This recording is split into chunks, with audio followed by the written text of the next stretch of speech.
Jace, my boy. Chris, Mr. Zozo. Zozo Championship. Zozo Championship. We saw Justin Thomas. I know everybody at home is probably like, he's back. He's back. Finally. Yep. Justin Thomas played some good golf, finished second this past weekend at the Zozo. Ricky Fowler. He was up there, top five. Top five finish. Shot a 6-under final round. Good to see him back in form.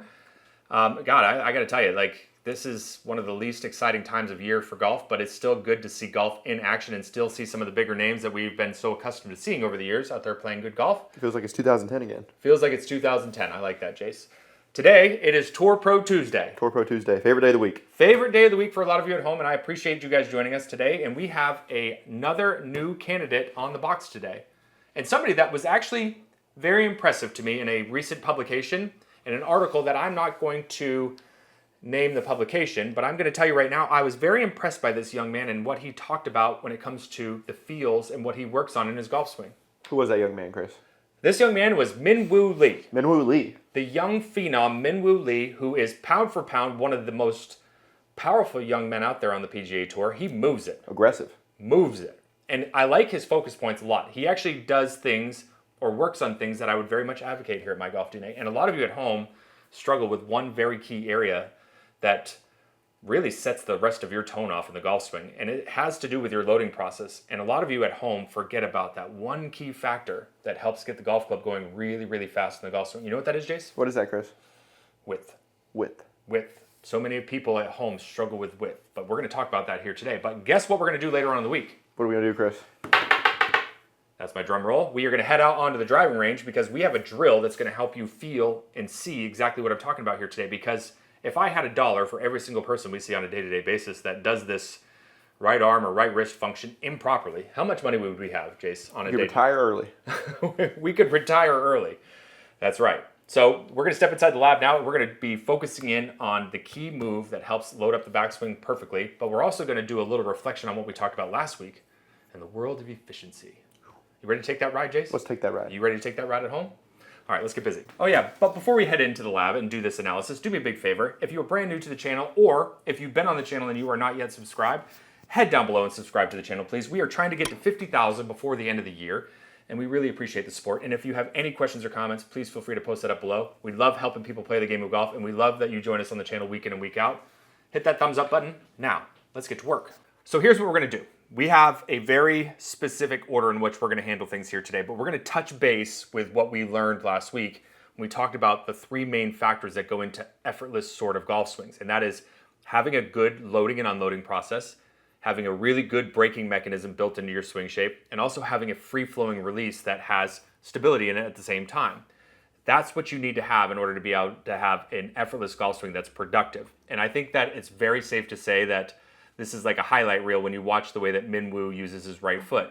Now, if you haven't seen the very detailed, specific video that I have on the right foot on the website, then I would suggest that you watch that video because it'll tell you exactly how you should use your right foot in your downswing. But I want you to remember that how your right foot looks at impact and how it performs through your release is going to be very player dependent because it's very much tied to your DNA. So let's watch this downward half here as Minwoo starts to get his golf swing rocking and rolling in the other direction. Now, Minwoo has talked very much so about how he likes to motor his downswing, and he likes to use his core rotation to really drive the downward half. That's what's responsible for rotating the hips, and that's what's responsible for rotating the shoulders into position. And what you're going to see here is that he uses a little help from his right leg, and if you look at his right foot, at the release point of the golf swing, you can see that his right heel is up off the ground and he's planted this big toe into the ground. But I want you to watch the right foot exclusively through these next many frames. Watch how quiet that right foot is through impact and well into the release. Look at the hands are now at belt height, and that right foot has not moved at all. It's stationary. Now watch it as the hands get to about chest height. There's very little movement in it. And as the hands start to get to about shoulder height, now that's where we release the right foot and start to rotate up into a finished position. That right there is a great way for you to be able to slow the body down. And a lot of you at home are taught to continue to rotate your body through the hitting area, and that is not what's really happening. You need a good post-up movement to help slow the body down, but you also need to be able to use the right foot as a way for you to be able to maintain posture, keep your body from rotating improperly, and allow the hands and arms to work independently through the release pattern. And that's the stability factor that you hear me talk about in last week's video, is what the left arm is going to continue to do, and keeping that left arm moving into the wall. And Minwoo is a player that talks about hitting exclusively cuts. And this is a very good movement for those players that like to hit a lot of cuts and use a lot of centered rotation, is you're going to see that this entire left arm is moved out away from the body at the point of contact. You can see that there's actually a little bit of braking in this movement. And a lot of you get scared of that word chicken wing. Why? Well, because it doesn't look right. But those players that are actually using a little bit of brake in their left arm, one of the factors that they're actually doing, or what they're eliminating, is they're eliminating high rates of closure in the club face. This is a stabilizing movement to the rate of closure. And you would see this for all players actually trying to hit a big old cut exclusively. You see that arm try to break away.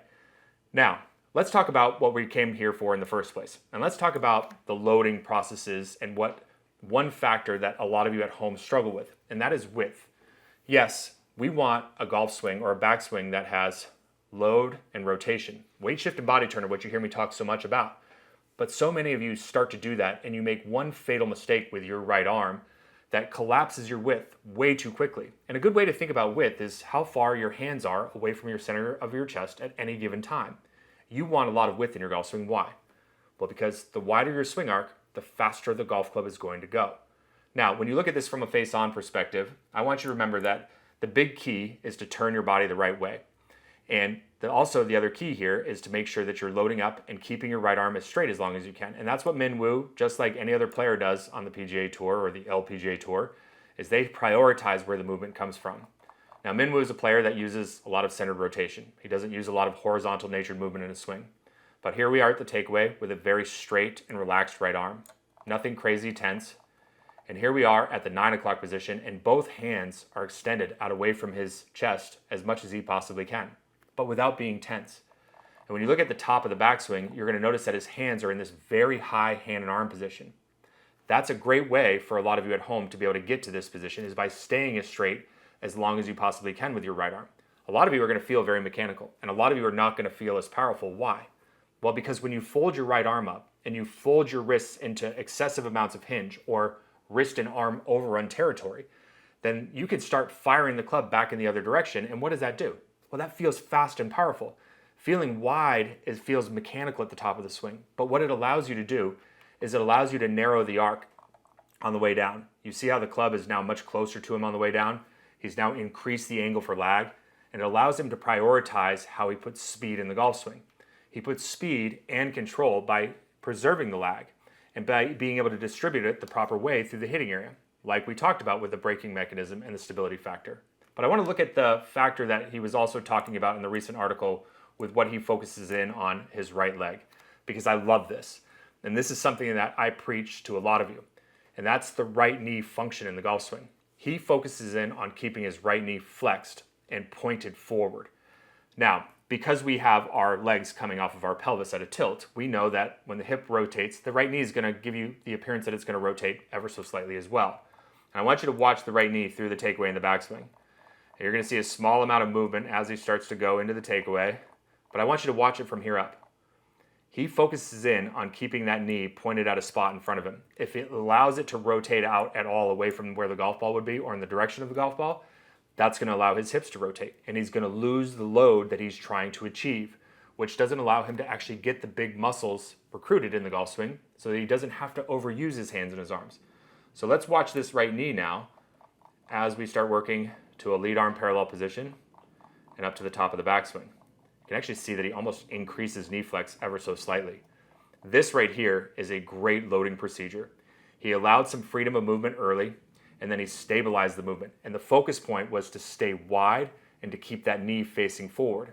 That allowed him to get the big muscles loaded up and for him to be able to keep the hands and arms as far away from his center as much as he possibly can to now set up a very powerful unloading process in his downswing. So the key for your success is to stop trying to overset the golf club and get it to move a long ways with just your wrists. Stop trying to fold the right arm up. Think about turning your body and keeping your right arm as straight as long as you can. And I promise you, your right arm is going to fold. It's going to start to move into flexion more than what you even thought it would. And later on in the week, I'm going to show you exactly that. And I'm going to show you how to find the balance with how to load up and how to create good width, but also find that stability factor that a lot of you are missing. And you're going to love this video because it's a great drill that every single one of you needs at home. And you heard Jace talk about it in the opener where we talked about if I had $1 for every person I see on a day-to-day basis that struggles with this, I probably wouldn't be teaching golf anymore. We'll see you guys in the next video.